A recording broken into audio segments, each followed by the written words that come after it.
Hey guys, welcome to my channel. My name's Yolanda, and in today's video I'm going to be telling you guys on why I chose to forgive my abusers, also known as my parents. And so we're just going to be deep diving in this video for the reason why, and so yeah, let's get right into it. Okay, so why do I choose to forgive them? It's because he forgave us. You know, the reality is, like, what I went through, it was a lot, you know, and it had an impact so much on my life. Like, I've genuinely spent, like, if I'm being real with you guys, like the past 13 years of my life, because I didn't start being like aware of it till I was like 5-6 years old, like before I started even going to kindergarten. And I'm 18 years old now, and I know that, like, it has, you know, shaped a lot of my childhood, but I know one day that those numbers of years will be outnumbered by the many more years I hope to live, you know, of life.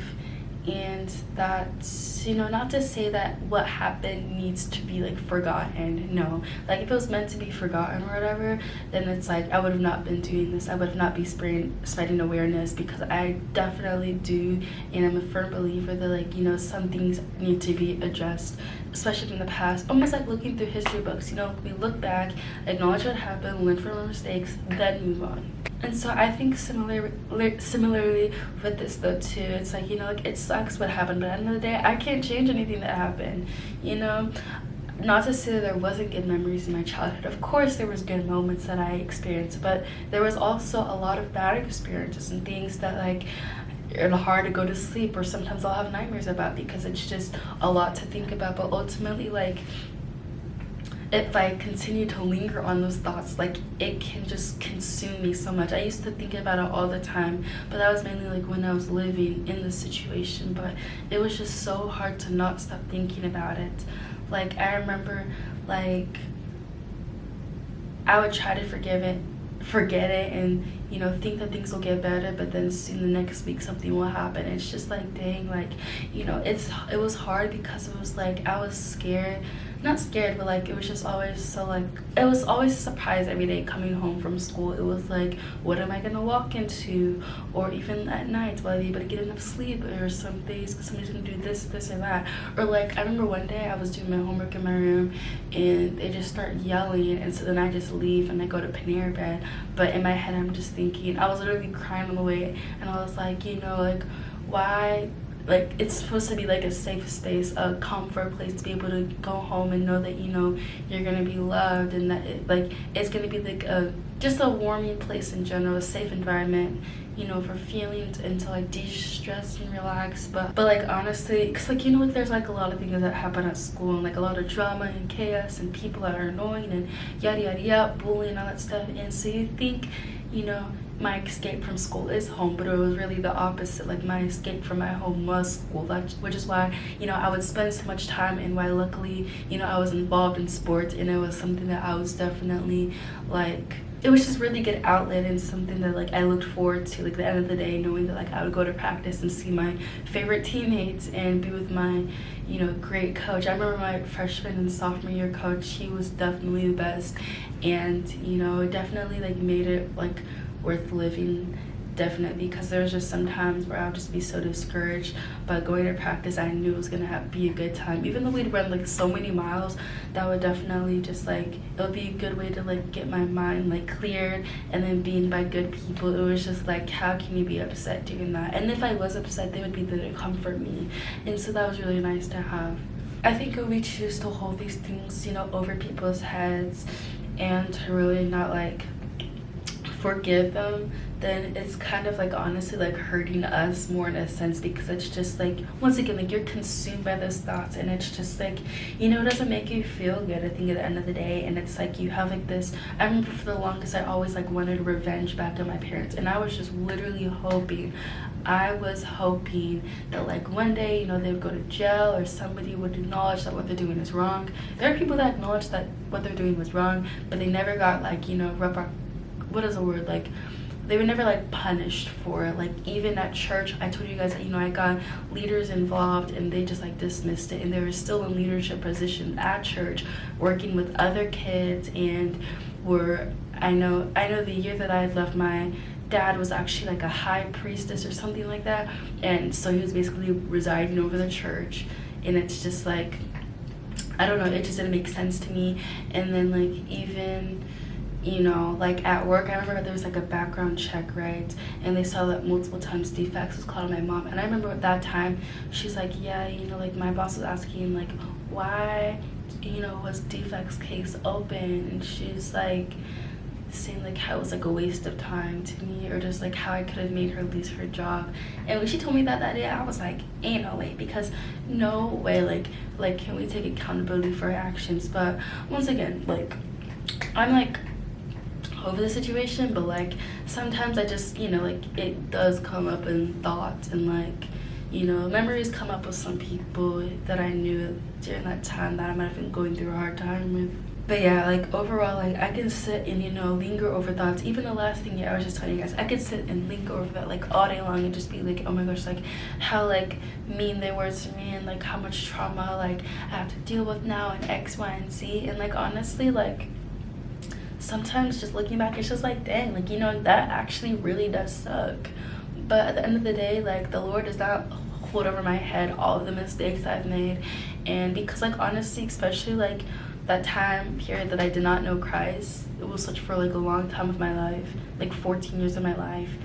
I was a sinner so much, and I'm still a sinner today. Like, don't think that I'm perfect or anything like that. That's not what I'm trying to promote, that I'm a perfect person now on the other side. But it was definitely a lot more than, but I just didn't know Christ though, for real. But I think definitely like one of the hugest things that I've learned, through that journey of finding Christ is truly that like we should choose to forgive others, because he would forgive us for all of our sins. And like, who are we to think that we are better than another? Even though yes, I would have acted differently in situations than my parents acted, doesn't mean that they don't deserve any less his mercy, his grace. I forgot which word to use, but yes, they don't deserve any less. Even though to me, my perspective is like, no, like they need to go to jail, they need to like be banished by God. No. They also deserve God's love just as much as me, because as much as I can sin, their sins are also like pretty much the same. And this is how I was explained to at church, and quote me if I'm wrong how I'm saying it, but I remember somebody was like, like there's different levels of sin in life. I mean, like, there's people that can be like child abusers, right? And that can be like up there. Then there's some people that can cheat on the test, and that can be like down here a little bit. Then there's people that can like I don't know, like steal something from the store, that can be like up there.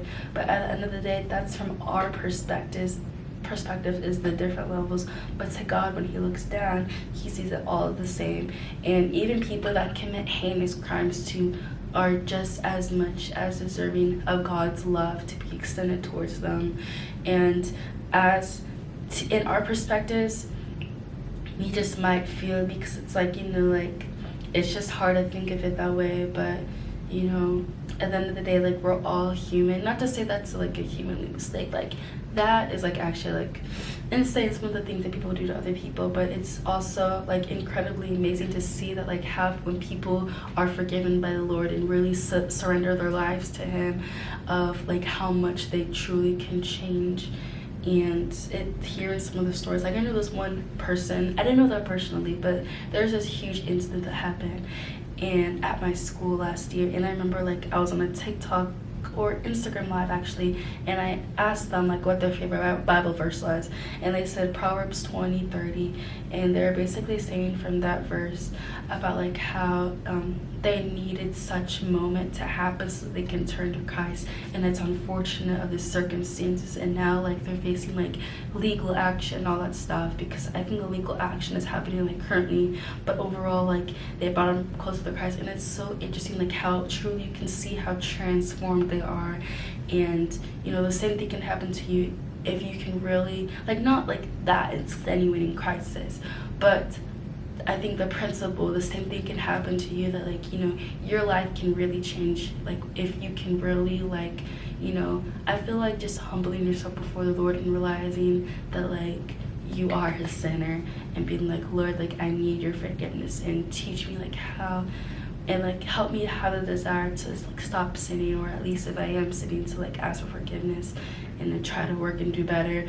But yes, overall, you know, like that is why I choose to forgive, is because he forgave us, and I don't want this heavy on my heart. I want to, you know, give it to him, and at the end of the day, he will provide justice. I was just reading this actually in Psalm 7 today. I was a little bit behind in the Bible, and so basically I went back to like catch up in the order, and actually it's so crazy like how it relates to this. But from my interpretation of that story, I was just pretty much getting that, like, you know, how he's like a refuge. He should be like our refuge, you know, and at the end of the day, like, justice will be served by him. We should not take things in our power. Like my desire to want to do things to get justice for us, it didn't play out the way that I wanted, but giving it to God, I know that he'll handle it in the way that's, you know, meant to happen. And hopefully it'll be in the way that one day my parents can come into Christ and experience him the way that I've experienced him, and how much he's just transformed me, and really like given me the strength to be able to like mentally and physically be here, because I was like in shambles before. But my life has truly changed, you know, knowing God. And I know right now, like, I may not be like in the place that I want to be, but I'm trying every single day to get closer to him, because honestly he's the way in everything. Put your trust in him, not in your feelings or any other man, because people can be disappointing, people can not meet your expectations, people can not treat you the way that you're meant to be treated. But who's gonna always be consistent and there for you and looking out for your future? It's Christ above. And I promise you guys, like, if you really lean on him, that like he will deliver in ways, it might not be the way that you imagine, but he will provide for you guys. And honestly, for us all, not just for you guys, but for everybody, you know. And at the end of the goal is to bring people closer to him. And I think really just praying for those people, the ones like, yeah, I think overall, like, my last thought is that, you know, when you like forgive them, to also be praying for them, because I think that's like a special thing to do, is and hoping that they can like come into him during this time. And that can, I feel like when you truly love God, when you truly love and know God, that like you will be changed, and that behavior, sinful behavior, will like hopefully will stop, you know what I'm saying? Because it's like you're living for a different purpose than the one you've been living before. But yes, this is the end of the video. I hope you guys enjoyed, and yeah, stay tuned for more content the next few Sundays at 6 p.m. Eastern time. Hope you guys have an amazing rest of your day. Peace is already out.